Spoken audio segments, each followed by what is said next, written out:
और इधर जब गोपियों को पता चला, गोपियां ऐसी दौड़ी जैसे नवधा भक्ति। तो गोपी कौन है? गोपी कोई सामान्य स्त्री नहीं है। गोभी इंद्रियई भक्ति रसम पिबतिसा गोपी। अपने समस्त इंद्रियों से, हाथ पैर नाक कान जीवा मनसा वाचा कर्मणा से जो भगवत रस का पान करे, भगवान के चरणों की सेवा में जो लगा रहे, 24 घंटे भगवान का ही चिंतन करे, ध्यान करे, उसी का नाम गोपी। गोपी किसी स्त्री का नाम नहीं है, गोपी एक भाव है, पवित्र मना, पवित्र भाव का नाम है गोपी। आज भी वृंदावन में किसी रसीले भक्त अपने आप को गोपी मानते हैं। हम ललिता है, विशाखा है, राधा है।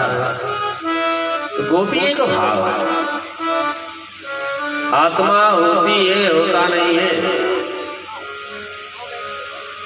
हम सभी जीव रूप कन्या हैं और जीव रूपी कन्या के सच्चे पति है परमात्मा।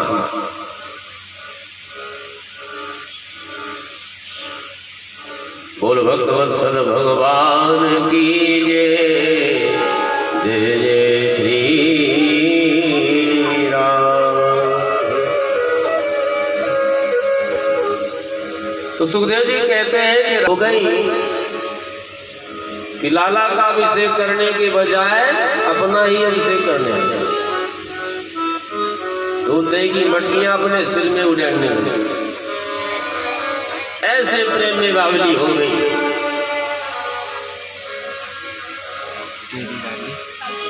सारा गोकुल गांव आनंद में डूबा हुआ है। तो सुखदेव जी कहते हैं कि राजन, नंद जी ने पहले विद्वानों को, ब्राह्मणों को आमंत्रित किया। बाचित्वा स्वस्तयनं जात कर्मा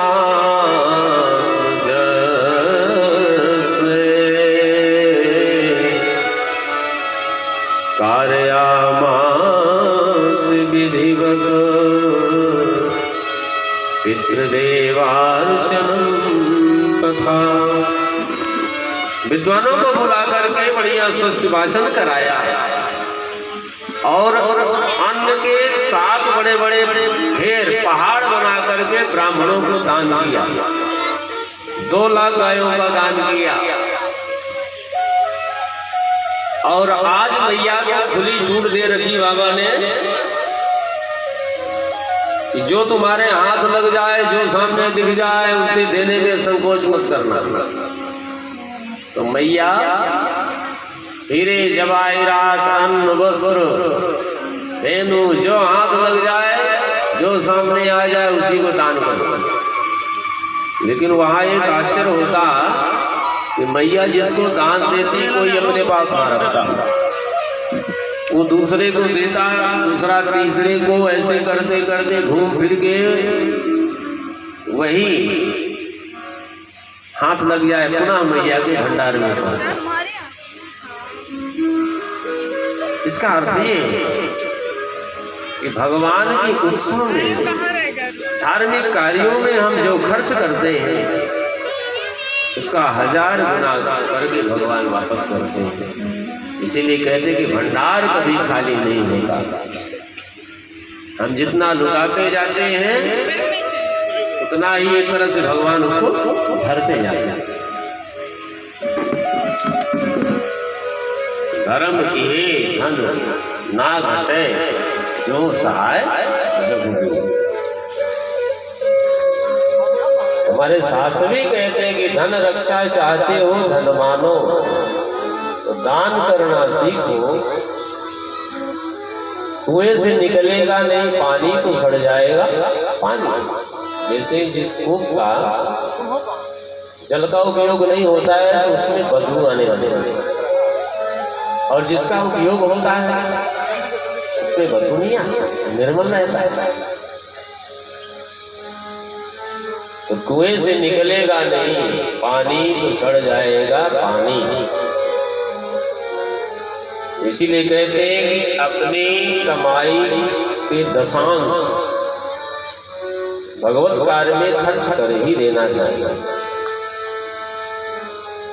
जो भी जितनी भी आमदनी होती है, जिससे हम अपने सारा दैनिक कार्य निर्वहन करते हैं, व्यवस्था करते हैं, अपनी आमदनी के अनुसार हर कोई अपने खर्च चलाता है।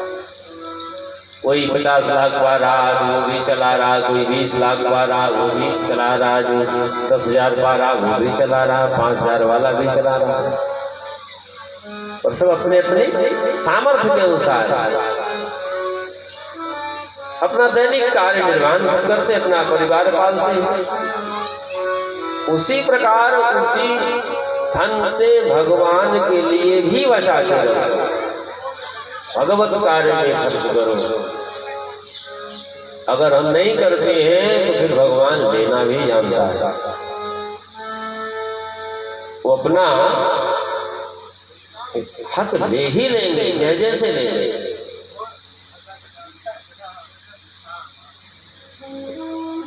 तो दान शुद्धि, अन्न शुद्धि, धन शुद्धि, ये सब बनाए गए। बोल भक्त वत्सल भगवान की जय, जय जय श्री राम। आज मैया लुटा रही है तो हमारे सुखदेव जी कहते हैं कि सारा गोकुल गांव आनंद में झूम रहा है। अष्टमी के दिन भगवान का जन्म हुआ, नवमी के दिन जन्मोत्सव मनाया गया, द्वादशी के दिन भोले बाबा आए। जब से ठाकुर का प्राकट्य हुआ है कि इनसे बड़े संत महापुरुष नंदमहल को घेरे बैठे रहे। जहां गोविंद का वास हो जाता है वहां सारी दुनिया चिपकी ही रहेगी, बड़े बड़े संत महापुरुष वहां बैठे ही रहेंगे। अब देखिए यहाँ ठाकुर जी की कथा हो रही है, माँ दुर्गा विराजी हुई है, तो ये स्थान तीर्थ बना। हर कोई यहाँ सुबह शाम हाजरी लगाएगा, इसमें हमारा आपका कुछ नहीं है। ठाकुर विराजी, माँ विराजी है तो लोग आएंगे। जहाँ ठाकुर का वास हो जाता है वहाँ सभी तीर्थ, सभी देवता वहाँ वास करने लग जाते हैं। अपने आप पीछे चले आते हैं। मंदिरों में देखिए ठाकुर जी है तो वहाँ भीड़ लगी हुई है, और ठाकुर जी ना हो तो कोई जाएगा नहीं।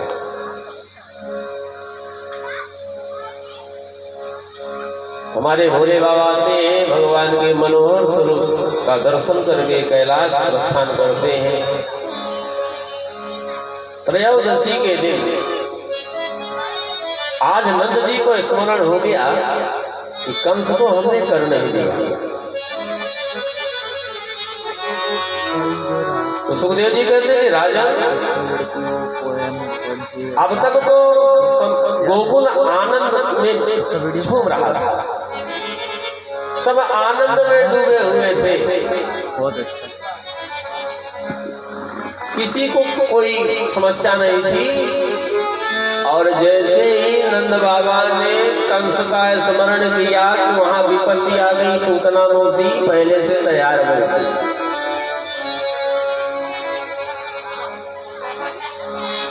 ऐसा क्यों हुआ? ऐसा इसलिए हुआ कि जब तक नंद बाबा गोविंद का ही दर्शन करते रहे, गोविंद का ही चिंतन करते रहे, उनके मन मंदिर में गोविंद ही समाये रहे, तब तक कोई विघ्न बाधा नहीं आई। और जैसे उनके मन से मनमोहन हट गए, कंस सवार हो गया, कंस यानी काम, तो विपत्ति वहां आ गई। उसी प्रकार हमारे जीवन की समस्या का कारण है भगवान की विस्मृति। हमारे दुख का कारण है भगवान की विस्मृति। जब हम भगवान को भूल जाते हैं और संसार को याद करने लग जाते हैं, संसार में जब हमारा मन रमने लग जाता है, भगवान से जब हम विमुख हो जाते हैं तो हमारे जीवन में विपत्ति आ जाती है।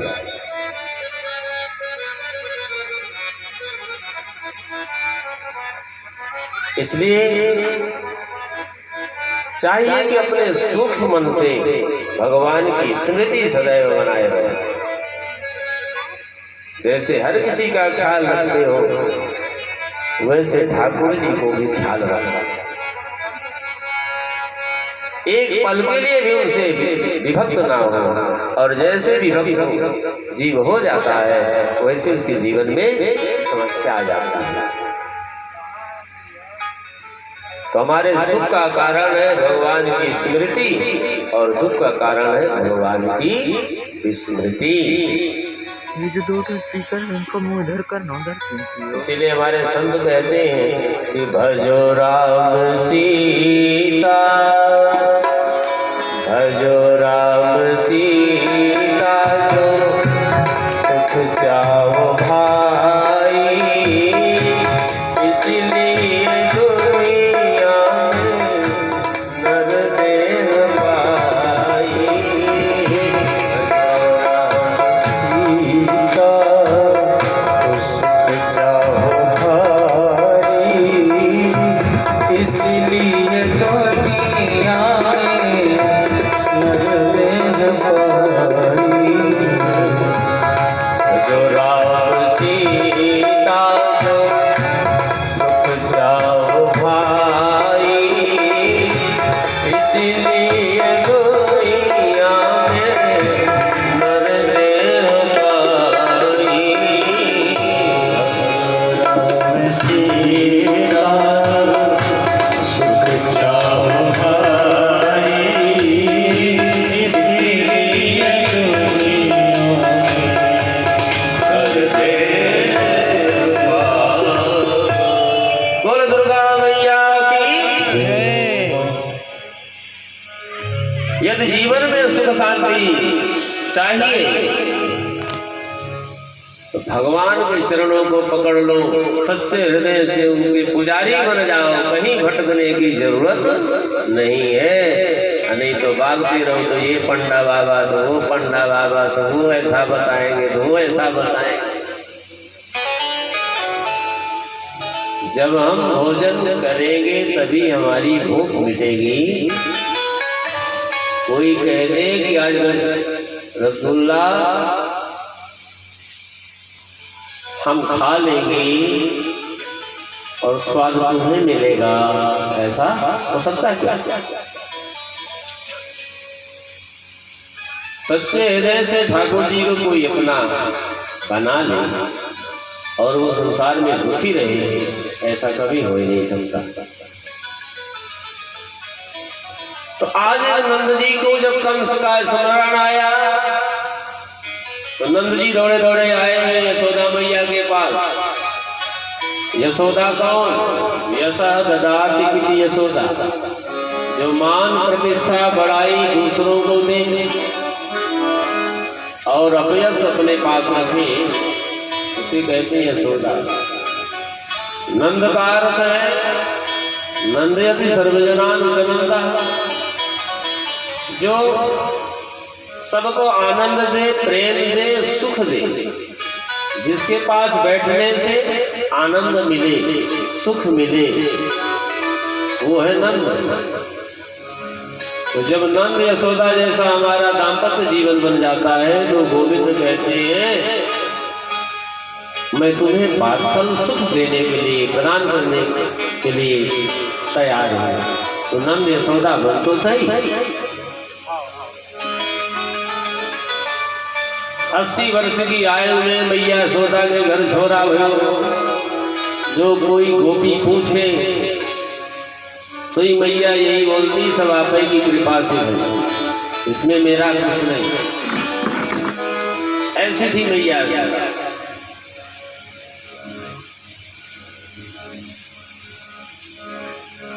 गोपाल गोकुल रक्षाया विरूप्य मथुरा गतः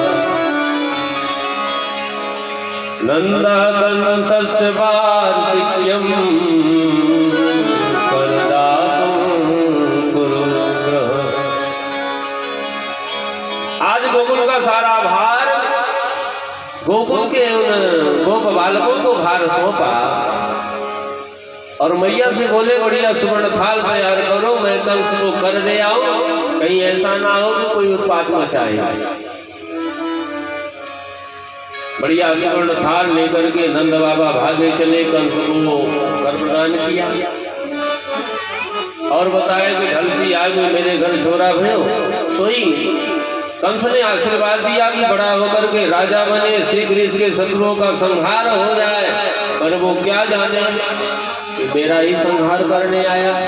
शत्रु भी जिसकी वंदना करे वो तो परमात्मा ही हो सकता है। और इसके बाद नंद बाबा विचार करते हैं कि चलो देखूं तो सही कि मेरा मित्र कैसा है। और जब नंद बाबा आए तो क्या देखते हैं कि वसुदेव देवकी दोनों बैठे बैठे आंसू बहा रहे हैं। दोनों मित्र हैं, एक के जीवन में सुख है और एक के जीवन में दुख है। लेकिन यहाँ पर दोनों का आदर्श देखिए, एक के जीवन में दुख का पहाड़, दूसरे के जीवन में आंसू को पूछ लिए दौड़कर नंद जी की आगवानी की। अरे आओ मित्र, जब से मैंने सुना इस ढलती आयु में तुम्हारे घर छोरा भयो तो मुझे कितना आनंद कि बताओ। इसके जीवन में दुख का पहाड़, अभी अभी मैं आया तो आंसू बहा रहा था और अपने दुख को दबा लिया, मेरे सुख में सुख का अनुभव कर रहा है। तो हमें भी इसके दुख में दुख का अनुभव करना चाहिए। अगर हम वैसा नहीं करते ये मानवता है। तब नंद जी बोले कि हमें भी इसके दुख में दुख का अनुभव करना चाहिए। तो बोले वसुदेव जी, हम पर तो भगवान की कृपा हुई, पर आप पर भगवान की कृपा नहीं है। तो बोले वो कैसे? बोले भला बताओ। अहो ते देवकी पुत्रा कंसेन बाबो हता, एका वसिष्ठा विरजा कन्या सात दिगम गता। देवकी के 6 पुत्रों का कंस ने वध कर दिया, 7वीं बार गर्भ नष्ट हो गया, 8वीं बार तो कन्या ने जन्म ली, वो भी भगवान को त्यागी हुई। इतने जीवन में तुम्हारे दुख है, कैसे मान ले कि भगवान की कृपा है? तो वसुदेव जी बोले कि मित्रों, आज मेरे जीवन में दुख है तो मुझे सुख का इंतजार है। इसीलिए कहते हैं कि सुख आए तो कभी अभिमान मत करो और दुख आए तो कभी आंसू मत बहाओ।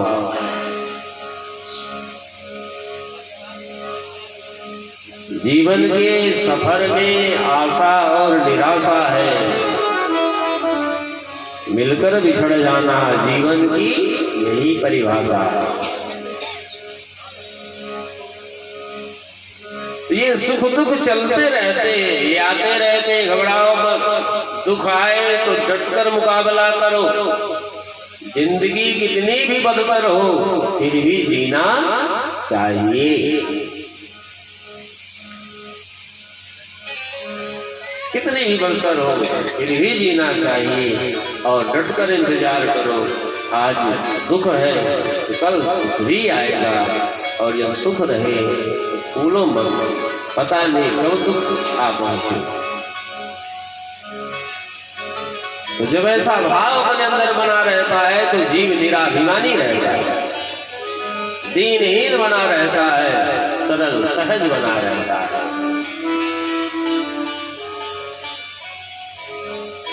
और भगवान को दीनता बड़ी प्यारी है। शास्त्रों में वर्णन है, नहीं साधन संपत्त्या हरिस्तुष्यति कश्चित् भक्ता मां वैकम हरितोषण साधनम। साधन और संपत्ति से भगवान कभी किसी पर प्रसन्न नहीं हुए हैं। धन से यदि भगवान किससे प्रसन्न होते हैं?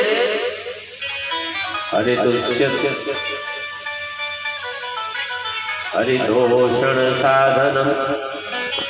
केवल भक्तों की दीनता, जितने आप सहज सरल बनते चले जाओगे भगवान उतने ही आपके करीब आते जाएंगे। दिल से लगाने के लिए ठाकुर तैयार हैं, पर जब मन निर्मल होगा तब। बोल भगवत्सल भगवान की जय जय श्री राम। तो यहाँ पर दो मित्रों की कैसी रहनी होनी चाहिए, कैसा जीवन होना चाहिए, ये नंद और वसुदेव के चरित्र से यहाँ शिक्षा मिलती है कि किसी अपने मित्र के घर जाएं, अपना दुख ना रोए, उसके दुख को जानने का प्रयास करें।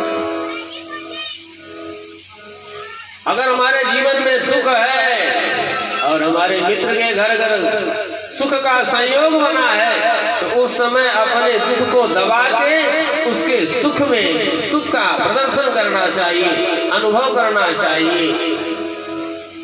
ये है मानवता, ये है मित्रता। मैंने निवेदन किया हर एक कथा में कोई न कोई आध्यात्मिक रहस्य भरा पड़ा हुआ है, जो हमारे जीवन के लिए एक शिक्षा है कि हम समाज में, परिवार में कैसे जीवन जिए। ये समग्र ज्ञान भगवान की लीला और कथाओं में प्राप्त होता है। बोल भक्तवत्सल भगवान की जय जय जय श्री राधे श्याम। इसके बाद वसुदेव जी ने कहा कि नंद जी, मुझे ऐसा समझ में आ रहा है कि कोई गोकुल में उत्पात होने वाला है। नंद बाबा वहां से भागे और इधर कंस ने भेज दिया इसको। कंसेन प्रहिता घोरा पूतना बाल भातिनी शिशुंस चार निभ्रंती पुरग्रामं प्रजादिषु। कंस के द्वारा भेजी गई बाल भातिनी पूतना, जो हाल ही में जन्मे बच्चों को गला दबा देती, वो गांव गांव जाती, घर घर घूमती और 3 साल तक के बच्चों को पा जाती तो सीधे गला दबा देती और रक्तपान करती। पूतना, ये पूतना कौन है? तो पूतना, वो पूतना कहती है कि मेरे रहते हुए किसी के घर में पूत रह ही नहीं सकता।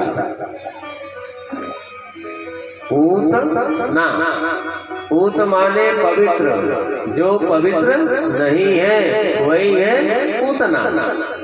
भैया पवित्र कौन है? तो गीता में भगवान कहते हैं कि नहीं ज्ञान सदृशेन पवित्रमयि विद्यते। ज्ञान के समान पवित्र करता संसार में कुछ भी नहीं है। तो पवित्र है ज्ञान और अपवित्र है अज्ञान। तो ये पूतना कौन है? अज्ञान है, अविद्या है, माया है, वासना। और एक बात और है, जब ये पूतना सवार होती ना, जब आती है ना, तो बढ़िया सुंदर नई नवेली दुल्हन बनकर आती है। जब देवियां जा रही थी बधाई देने मैया को, तो पूतना ने ऐसा सुंदर स्वरूप सजाया, सोलह श्रृंगार करके जो पहुंची और झुंड में शामिल हो गई, कोई भी उसे पहचान नहीं पाता। ये जो पूतना है, तो पूतना कौन? जो देखने में बड़ा आकर्षक हो, बड़ा सजीला, बड़ा रसीला, देखने में बड़ा आकर्षक हो, जो हाव भाव सामने व्यवहार बड़ा सुंदर करे, बड़ा मीठा बोले,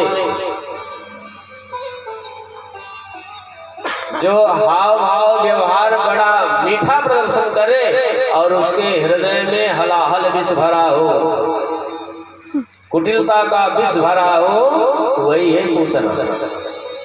देखने में तो बड़ा सुंदर व्यवहार, बड़ा आकर्षक, लेकिन अंदर हलाहल विष भरा हो, तो समझ जाओ वही है पूतना। और पूतना जब सवार होती है अपने जीवन में, तो स्वरूप विस्मृति हो जाती है। स्वरूप विस्मृति कैसे? पूतना जब अज्ञान, अविद्या, माया, वासना का जब जीव शिकार हो जाता है, तब अपने आप को वो बड़ा स्वरूपमान, बड़ा ज्ञानवान, बड़ा धनवान, बड़ा बलवान मानने लगता है, बड़ा बुद्धिमान। तो जब ऐसा भाव अपने अंदर आने लग जाए, तो एकांत में ठाकुर जी के पास बैठ के ये प्रार्थना करनी चाहिए, विचार करना चाहिए, हे गोविंद, मेरे अंदर ये अभिमान कहाँ से आ रहा? अब तक मेरे मन में ऐसा भाव नहीं आता था, अब क्यों आने लगा? नेत्र बंद करके गोविंद को पुकारोगे, प्रार्थना करोगे, तो ये अज्ञान, अविद्या, माया से आपको छुटकारा मिलेगा। अनेक ये पूतना 14 स्थान है इसके। त्रयोदशी के दिन नंद जी कर देने गए, चतुर्दशी के दिन ही पूतना आई। तो 14 स्थान कौन है?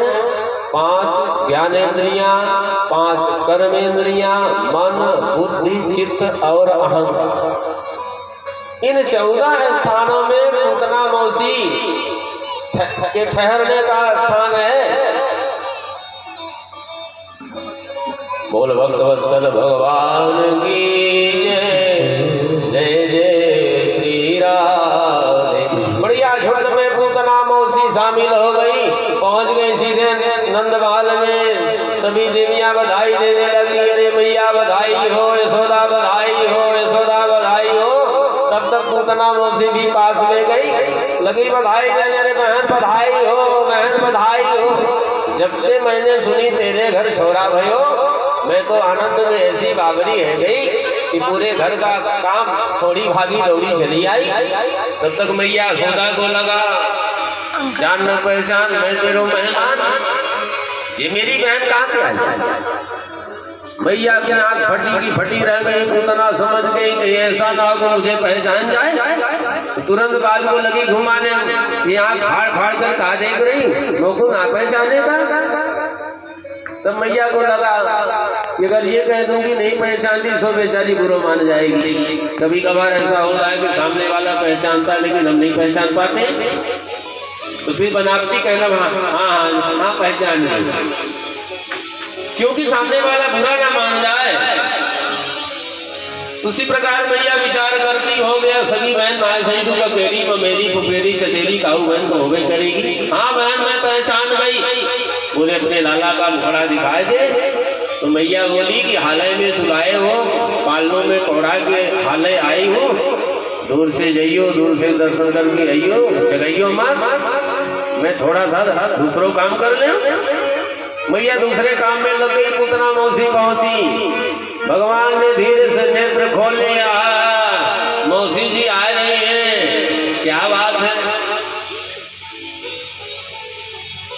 मौसी जी आ रही हैं, पर मैंने तो सुना था गोकुल की ग्वालनियां माखन मिश्री खिलाएगी, लेकिन जन्म होने को ना भयो। मौसी जी जार की आगे कहूँ बोलो भगवान की। लेकिन जब पूतना वैसी वहां नहीं थी तब ठाकुर ने नेत्र बंद कर दिए। तब यहाँ पर संतों ने विचार करते हैं कि क्या भगवान पूतना को डर गए, नेत्र बंद कर लिए। और सुखदेव जी कहते हैं राजा विबुद्धता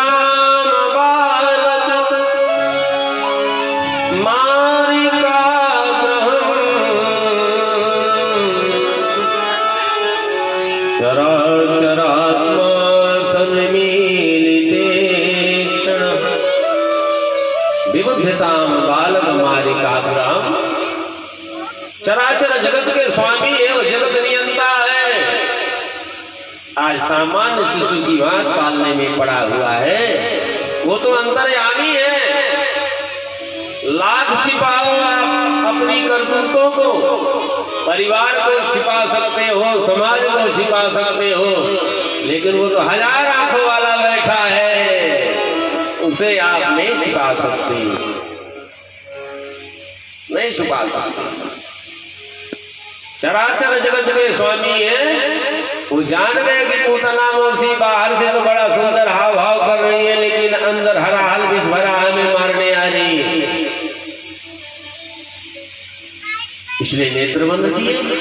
एक संत ने कहा कि नहीं, भगवान ने कुछ लिए बंद किए कि जब किसी का ध्यान किया जाता है, जब किसी का ध्यान किया जाता है तब नेत्र बंद करने पड़ते हैं। तो भगवान भोले बाबा का ध्यान कर रहे हैं तो वो भोले बाबा जहर पीना आपको आता है, हमें तो केवल माखन मिश्री खाना आता है। तो हे भोले बाबा, आप जहर पीने के देवता हो, आओ जहर पियो ना। एक संत ने कहा कि ये भी बात ठीक नहीं, भगवान ने नेत्र इसलिए बंद किए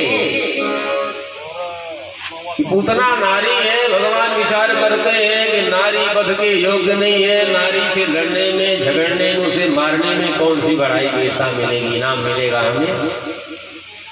पर अगर वो मारेगी तो मैं भी छोड़ने वालों ना है, मैं छोड़ने वालों ना। एक संत ने कहा ये भी बात नहीं है।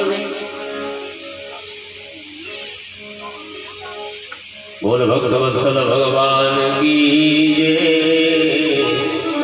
जय जय श्री राधे।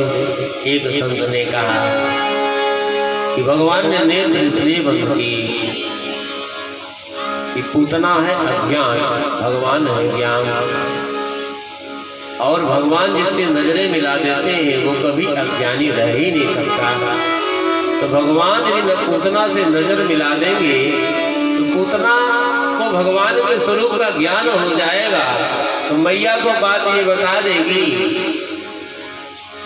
तो मैया मुझे भगवान मान करके अलमारी में बंद कर लेगी, लड्डू का भोग लगाएगी, सुबह शाम घंटी हिलाएगी, हो जाएगी हमारी छुट्टी। इसलिए भगवान नेत्र बंद। बोल वृंदावन बिहारी लाल की जय, जय जय श्री राम। ठाकुर की अनंत कृपा पात्र है, ये बहुत ही भगवत परायण है। गवर्नमेंट नंबर अच्युतम केशवम राम नारायणम, अच्युतम केशवम राम नारायणम, अच्युतम केशवम राम नारायणम, अच्युतम केशवम राम नारायणम, गोपिका वल्लभम कृष्ण दामोदरम, गोपिका वल्लभम कृष्ण दामोदरम, कृष्ण दामोदरम, कृष्ण दामोदरम,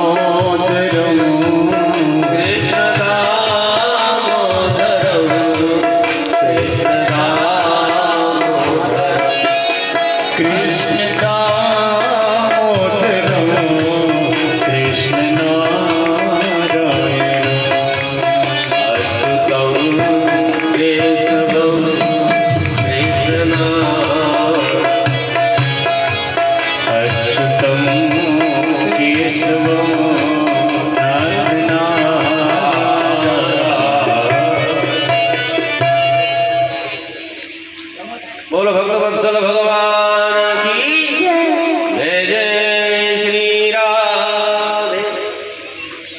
आइए आप लोग कथा में एकाग्र होइए। भगवान नेत्र बंद किए पूतना को देख करके, तो इसमें संतों ने मंथन किया, क्या भगवान पूतना को देखकर डर गए? वो तो काल के महाकाल है, कभी डरने वाले नहीं है। तो यहाँ पर अपना अपना मंत्र मत दिया संतों ने कि भगवान ने तो इसलिए बंद किए कि भगवान के आंखों में है ज्ञान, पूतना है अज्ञान।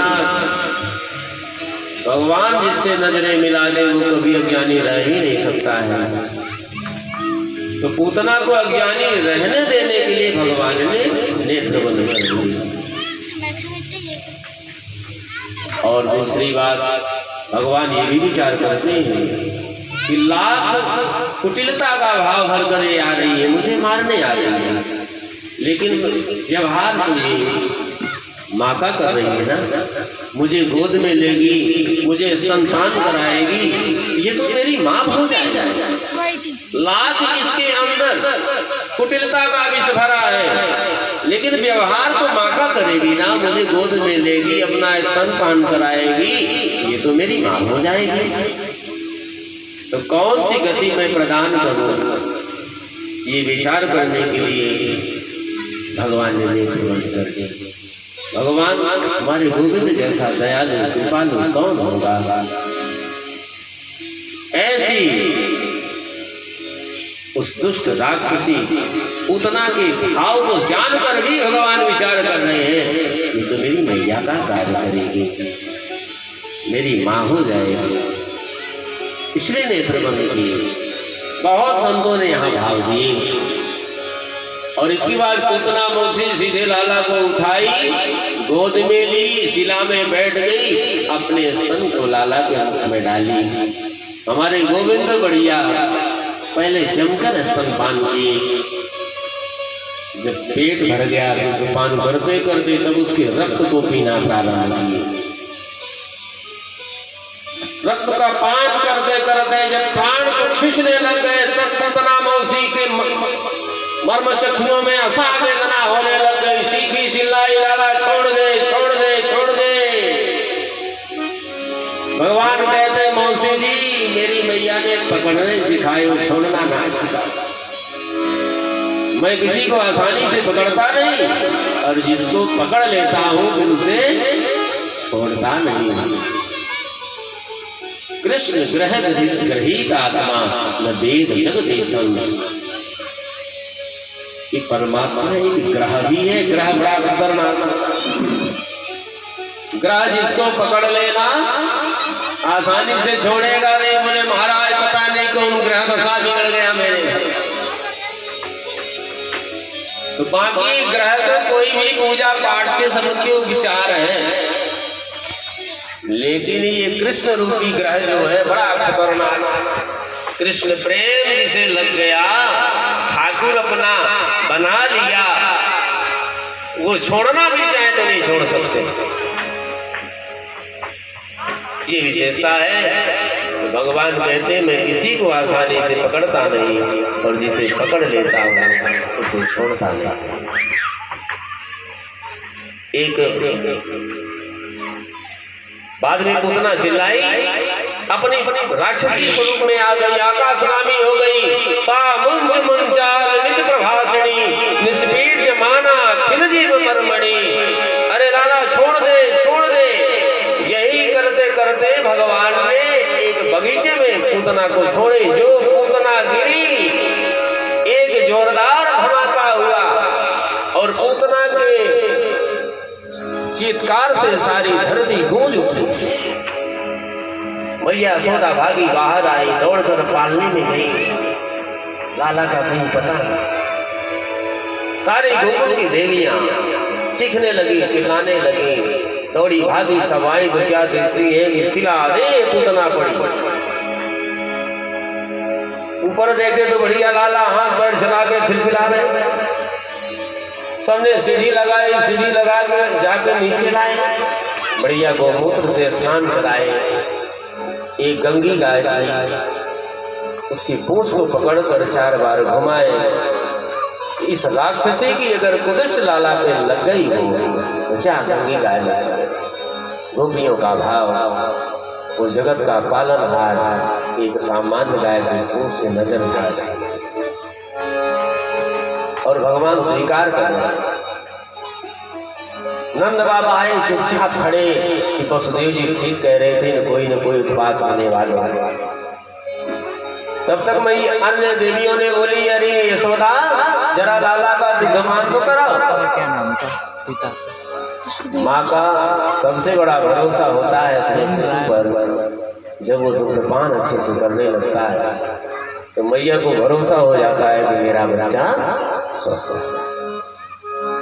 दुग्धपान जब मैया कराई, सबको भरोसा हो गया। तब सबने विचार करने लगे कि अरे ये पूतना आई कैसे यहाँ। तो एक बोले पूतना आई सो आई, पर ये मर कैसे गई। तो एक ने कहा कि अरे सुनो, मैं बताता हूँ कैसे मर गई। आई होगी, लाला को चोरी करके भाग रही थी, सुई लगी, पैर की ठोकर गिरी, मर गई। एक ने कहा भांति की आई, अगर पैर की ठोकर लगती तब तो मुंह के बल ना गिरती, देख के सच्ची पड़ी। सब आपस में विचार कर रहे हैं, तो काऊ निर्णय नहीं ले पा रहे कि बात है क्या। तब तक नंद बाबा बोले, सुनो, ये हमारे नारायण के नाम का कुछ चमत्कार है। वसुदेव जी ने मुझे बताया थे कि जाओ, गोकुल में उत्पाद होने वाला है, तो पूरे रास्ते हमने नारायण नारायण मंत्र का जाप प्रारंभ कर दिए। राम नाम के झंकार से हमारे नारायण वहां प्रकट हो गए। हमारे लाला को लेके जैसे पूतना भागी होगी, सोई हमारे नारायण ने रख दिया जोर का धमो करा, हम में से गिरी, मर गई। सब आपस में विचार विमर्श कर रहे, पर कोई निर्णय नहीं ले पा रहे वास्तव में है क्या। पूतना के शरीर को काट काट करके ढेर लगाया गया। जब उसका अग्नि संस्कार किया गया तो सारा गोकुल गांव एक दिव्य सुगंध से सुवासित हो। परीक्षित बोल पड़े, महाराज पूतना राक्षसी है, कुदृष्टि है, बच्चों को मारती थी, रक्तपान करती थी, न कुल अच्छा, न जाति अच्छा, न कर्म अच्छा, उसके शरीर से सुगंध नहीं कैसे आएगा। सुखदेव बोले, राजन जो भगवान की आरती करते हैं अपने घर में, ठाकुर जी को बढ़िया सुंदर सजाते हैं, बढ़िया भोग लगाते हैं, जो भगवान का तिलक लगाते हैं, जो भगवान का नाम जपते हैं, तो उनके स्वरूप में दिव्य तेज आने लगता है, उनके स्वरूप में निखार आने लगता है, उनका जीवन सुंदर बन जाता है। तो भला बताओ, भगवान जिसका स्तनपान किए होंगे, क्या वो पापनी रह सकती है।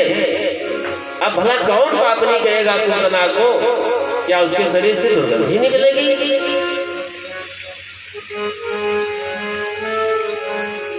भगवान को आप जितना सुंदर सजाओगे, आपके जीवन को भगवान उतना सुंदर सजा देगा। जब ठाकुर जी को हम जितने सुंदर ढंग से आप सजाओगे, बढ़िया माला फूल बनाओगे, सुंदर वस्त्र पहनाओगे, सुंदर तिलक लगाओगे, आपके शरीर को वो सुंदर बना देते। आपकी बुद्धि में विज्ञान रूपी रत्न का भंडार ठाकुर भर देते, एक प्रकाश भर देते हैं। ठाकुर जी पर हम कृपा नहीं करते, बल्कि अपने जीवन को सुंदर बनाने के लिए ही करते हैं। बोल भक्त वत्सल भगवान की। फिर सुखदेव जी परीक्षित कहते हैं कि ये पूतना है कौन, जिसे परमात्मा ने इतना सौभाग्य प्रदान किया। तो बोलिए, राजा बलि की बेटी है रत्नमाला। जब भगवान वामन बटुक रूप धारण करके जब यज्ञशाला में पहुंचे, तो भगवान वामन के मनोहर स्वरूप को देख करके तो श्याम अंग, 7 वर्ष की बटुक, बढ़िया खड़ाऊ, छत्र कमंडल, कमल के समान विशाल नेत्र, और जैसे यज्ञशाला में पहुंचे ये रत्नमाला मुक्त हो गया। लेकिन उसके अंदर भाव क्या जगा? मातृभाव जगा कि धन्य है वो माँ जिसने ऐसे सुंदर बेटे को जन्म दिया। काश मैं इसकी माँ होती तो मैं इसका पैमान करती।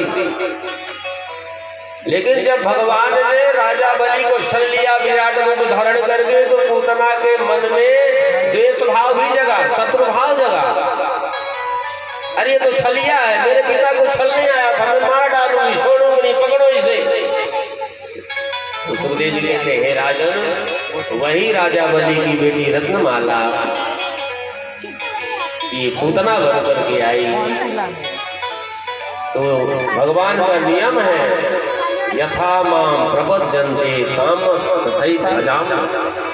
मुझे जो जिस भाव से भजता है मैं भी उसे उस भाव से भजता हूँ और मिलता हूँ। तो आज दोनों मनोभावों को पूतना के भगवान पूर्ण किए। भगवान को स्तनपान कराई तो भगवान ने उसे मार के अपने धाम ले गए। स्तनपान करके उसे वात्सल सुख भी प्रदान किया। पुत्र रूप में पाना चाह रही थी, स्तनपान करके उसे वात्सल सुख दिया, मातृभाव भी पूरा किया। और भगवान को मारने आई थी, शत्रुभाव जगा, भगवान ने इतना को मार करके शत्रुभाव भी पूर्ण किया। पर गति वही प्रदान की जो अपनी मैया यशोदा को अपने धाम को ही ले गए। इतने दयालु कृपालु हैं। और फिर सुखदेव जी कहते हैं कि हे राजन, इस पूतना चरित्र को जो गायन करेंगे, वाचन करेंगे, जो सुनेंगे, उनके अंदर भगवान के चरणों में प्रेम बढ़ेगा। गोविंदे लभते रतिम, गोविंदे लभते रतिम। भगवान के चरणों में अनुराग प्राप्त होगा। आइए, देवियों ने ठाकुर जी की नजर झाड़ी थी, हम भी गीत के माध्यम से ठाकुर जी का नजर झाड़ लें। जो ठाकुर जी का नजर झाड़ते हैं उनके जीवन की नजर सदा के लिए चली जाती है। लोग कहा करते हैं केवल बच्चों को ही नजर नहीं लगती। लोग कहा करते हैं महाराज पता नहीं किसकी मेरे घर को नजर लगती। तो जिनके बाल श्वेत हो गए हैं, दांत गिर गए हैं, कमर टेढ़ी होगी, उन्हें भी नजर लगती है। मकान में भी नजर लग जाती है, धन संपत्ति में लग जाती है, लगती है नजर। कहते हैं लोग कि महाराज नजर लग गई हो। तो आइए, जो ठाकुर जी की नजर झाड़ेंगे आप, आपके जीवन की सदा की नजर अगर किसी की लगी होगी दूर हो जाएगी। बोल भक्तवत्सल भगवान की। आइए, बढ़िया ताली सेवा करते हुए हमारे मोटे मोटे नैनन के तू, ओ मीठे मीठे नैनन के तू, सावरी सलोनी सूरत के वो, प्यारी प्यारी मूरत के तू।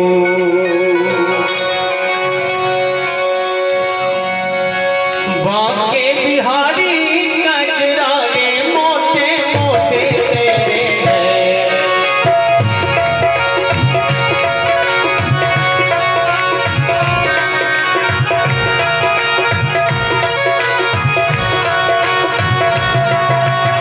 ओ बांके बिहारी कजराने मोटे मोटे तेरे हैं।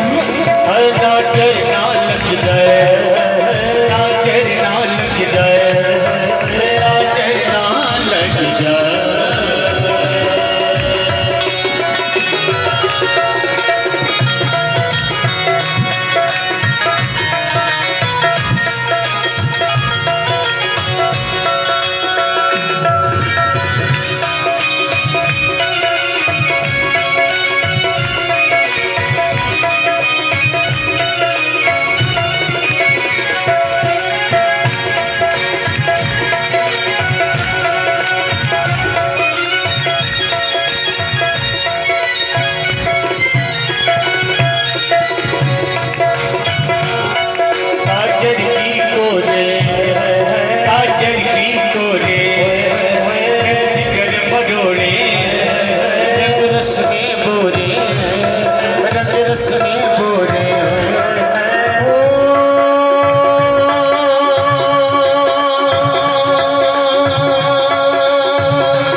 झरना लग जाए, झरना लग जाए, झरना लग जाए।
झरना लग जाए, झरना लग जाए, ओ बाके बिहारी कजरा रे मोटे मोटे तेरे झरना लग जाए, झरना लग जाए, झरना लग जाए।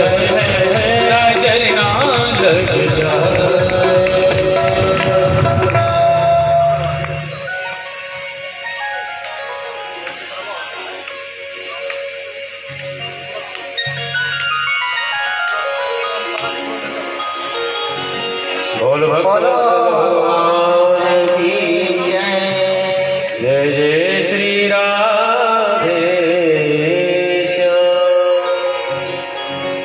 आइए आप सब लोग कथा में रहें, सब अपना काम करने वाले सब लगे सब करेंगे। आप जिस काम के लिए आए वो काम करें, गर्दन घुमाने से आपके काम पूरा होने वाला नहीं है, तो आप लोग इधर ही रहिए। बोल भागवत महापुराण की जय हो।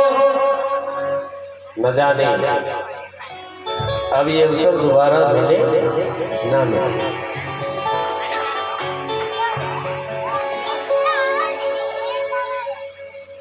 बार बार यही शब्द हमारे संजय जी बोले हैं कि जन्मांतरे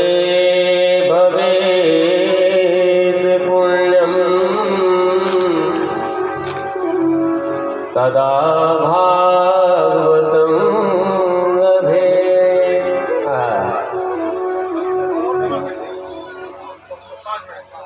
ठीक है, हाँ वहाँ का काम होना चाहिए। जन्म जन्मांतर युग युगांतर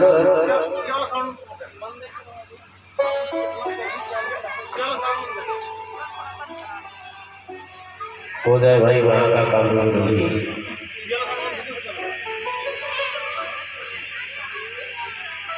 बोल वृंदावन बिहारी लाल की जय, जय जय श्री राधे श्याम।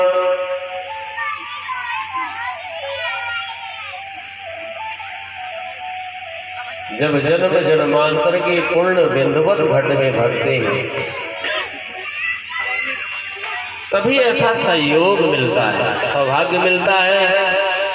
ये हमारी चिरौरानाथ स्वामी और माँ दुर्गा की कृपा है जो आपको ये भागवत कथा सुनने का सौभाग्य मिल रहा है। आइए, पूतना के बाद एक दिन मैया ने बढ़िया सुंदर श्रृंगार किया और श्रृंगार करके लाला को पालने में लेटा दिया और कुछ दूर गई और पुनः वापस आती हैं। ये देखती हैं कि जरा देखूं तो सही मेरा लाला कहीं जाग तो नहीं गया। और जैसे मुड़ कर के देखी तो लाला ने आज अपने आप में कर्मठ बदल दिया।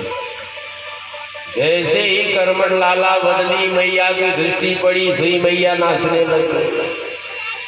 माँ को सबसे बड़ा सुख उस दिन होता है जब उसका शिशु करवट बदल ले अपने आप। और उस दिन का आनंद का वर्णन कौन कर सकता है? माँ को जो सुख मिलता है। मैया ने विचार की कि आज मैं दौड़ी दौड़ी भागी चली आई, नाई के पास गई, बोले नाई लगा दे पूरे गांव में दुहाई, कल करवट बदलने का बुलवा है, उत्सव मनाएंगे, नाचेंगे गाएंगे। सारी की सारी गोपियां बढ़िया सुंदर सज धज करके चलती। इधर मैया को लगा कि लाला सो जाए, सही काम बने। तो भगवान कहते हैं कि मैया को मेरे सोने में अगर अच्छा लगता है तो मैं सो जाता हूँ। मैंने निवेदन किया, भगवान निर्गुण है, ना साकार है, भक्तों की भावना के अनुसार तदाकार है। आप जैसा सुख देना चाहोगे भगवान को, वैसी ही उनको अनुभूति होगी। आपको लगेगा कि ठाकुर भूखे होंगे, भूख लगेगी। आपको लगेगा कि गर्मी लग रही होगी, गर्मी का वो अनुभव करेंगे। ठंडी लग रही है तो ठंडी का अनुभव करेंगे। यादृशी भावनायस्य सिद्धिर्भवति तादृशी। वैसे तो प्रकाश है, उनका कोई स्वरूप ही नहीं है। बिना पैर के चलते हैं, बिना हाथ के कार्य करते हैं, बिना आँख के देखते हैं, बिना जिह्वा के वो स्वाद लेते हैं, बिना वाणी के वो बोलते हैं। तो मैया ये तो लाला सो गए। और इसके बाद मैया को लगा कि आज मेरे घर में बड़ी भीड़ होगी, हमारे भक्तों की भीड़ होगी, तो लाला को क्यों ना पालना बाहर रख दिया जाए। तो मैया सीधे पालना उठाई, ले जाके बैलगाड़ी के नीचे थमा दी। जो रखी सही लाला का मुंह खोल दे। लो मेरा उत्सव मना रही घर में, इसके घर में आज मेहमान आए, बढ़िया सज धज के तैयार है और मुझे घर से बाहर निकाल दो। एक बात जान लो, प्राय हम लोग ऐसे ही करते हैं। रोज ठाकुर जी की आरती करेंगे, पूजा करेंगे, पर जिस दिन कोई मेहमान हमारे घर में आ गए तो भगवान को कहे पर्दा इसे बंद कर दो, आज फुर्सत कहाँ है, कल फिर आरती करेंगे। अब लोग यहाँ तक कि लोग कहा करते हैं आज एक काम करो, शक्कर का भोग लगा दो। आपको भी कोई कह दे मैं जी शक्कर खा के सो जाओ, नींद आएगी क्या? या आप सो रहे हो, लोग प्राय करते हैं कि जरूरी काम किसी मेहमान के जाना है, सही भागे चले गए, अब 4 बजे लौटे वहां से, तब भगवान का पट खुला, नहला रहे। आपको कोई कमरे में बंद कर दे और फिर रात में सोए, सुबह साकल चढ़ा के निकल गया, 4 बजे लौटेगा, फिर खोलेगा तो आपको अच्छा लगेगा? मुंह खोल जाएगा। 7 बजे हम लोग चाय पीते हैं तो 6:45 से इंतजार होने लगता है। 7 बजते बजते तो माथा ठनकने लगता है। 7 से कांटा एक आगे गया, नहीं पीना चाय ले जाए। तो वैसे ठाकुर जी को भी माने। ठाकुर जी को अगर प्रत्यक्ष आप मानोगे तो प्रत्यक्ष आपको अनुभूति कराएंगे, और अगर केवल व्यवहार करते रहोगे तो कुछ मिलने वाला नहीं। तो वही खूंटा पूजने जैसा ही होगा। पूछते रहो खूंटा, कुछ फल मिलने वाला नहीं। तो प्रत्यक्ष पूजा करिए ठाकुर जी की। तो यहाँ पर लाला का मुंह खुल गया। जिस दिन कोई उत्सव हो घर में, उस दिन और अच्छा ठाकुर जी का श्रृंगार करो और अच्छे वस्त्र पहना दो और अच्छे जगह में रखो ताकि मेहमान आए सब देखें। जब कोई हम लोग सामाजिक उत्सव करते हैं ना, तो घर में जो वयोवृद्ध होते हैं उनका स्वभाव बन जाता है कि मैले कुचेरे कपड़े पहने रहना, भाई शरीर ही काम नहीं करता, शौक शांति चली जाती है।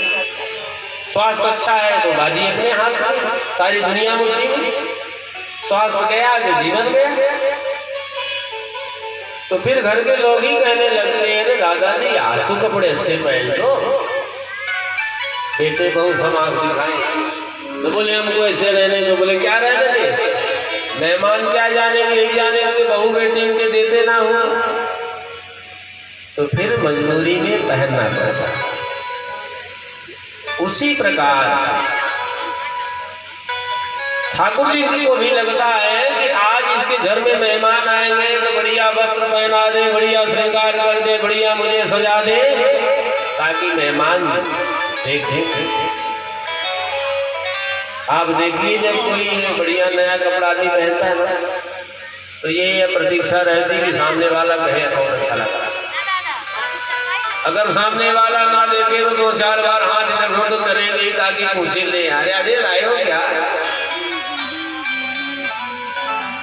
तो भला बताइए जब अपने अंदर ये भाव रहता है तो वो तो ठाकुर जी है, तो लीला पुरुषोत्तम है, रासलीला है, वो तो प्रेम के स्वरूप ही है।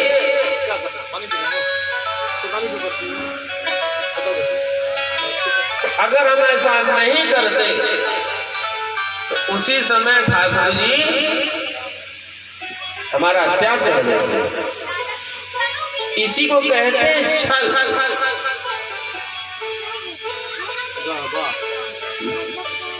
छल छोड़ के जो छलिया भजे, यही है छल। मन क्रम बचन छाड़ी चतुराई, भजत कृपा करी है रघुराई। यही छल कपट है। आप समझिए, अलग से कहीं छल ढूंढने के लिए नहीं पड़ता। छल यही है। चाहे ठाकुर जी को आप शक्कर से ही सब कुछ दिला रहे, अपने लिए कूलर है तो रजाई गद्दे है, ठाकुर जी पड़े ना, यही छल है। तो कहते हैं कि मन क्रम बचन छाड़ी चतुराई, भजत कृपा करी है